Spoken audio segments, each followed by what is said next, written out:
Welcome to episode number 8 of Bible Blessings with Ben.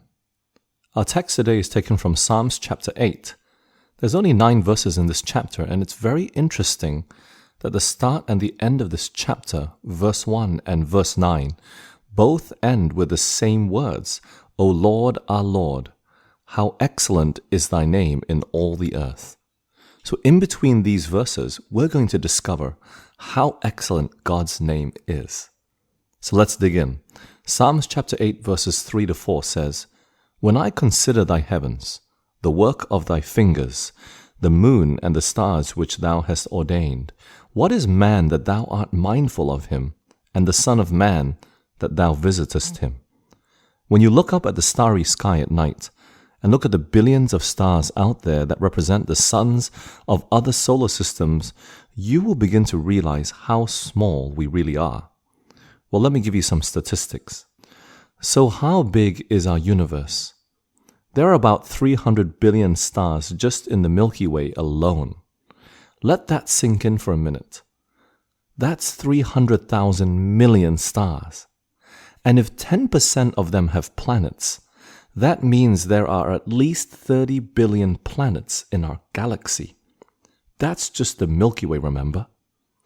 And if the Earth was the size of a marble, the sun would be 110 centimeters wide and would be 117 meters away, which is just a little bit longer than a soccer field. The moon would be 30 centimeters away. How big is the sun?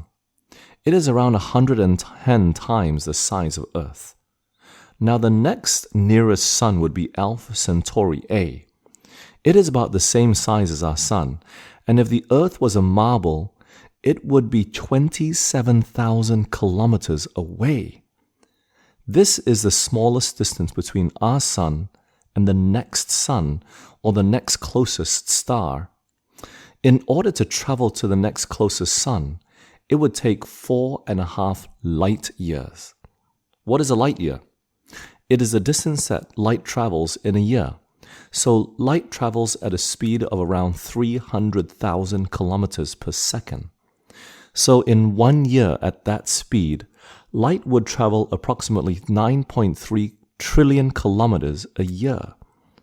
So the next closest star, Alpha Centauri A, is approximately 41.85 trillion kilometers away. Do you know how long that would take for us to reach there? Well, a space shuttle travels at around 16,000 kilometers per second, which means it travels approximately 505 million kilometers per year.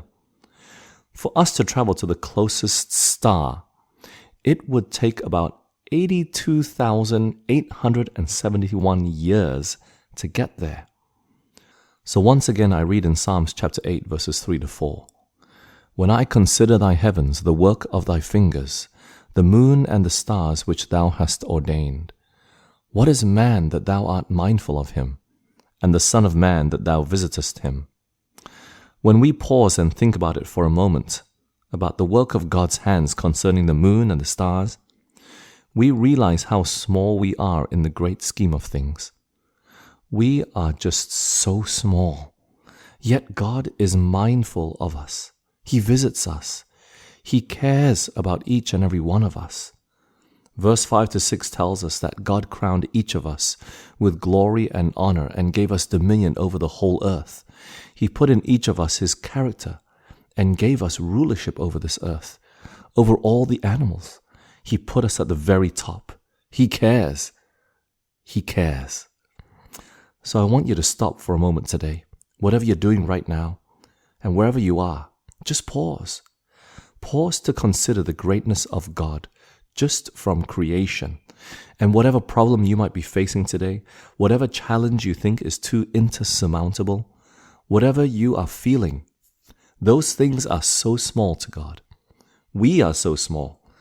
But I want to remind you, O Lord, our Lord, how excellent is thy name in all the earth. In all the earth, no matter what you're going through, he cares. His name is there.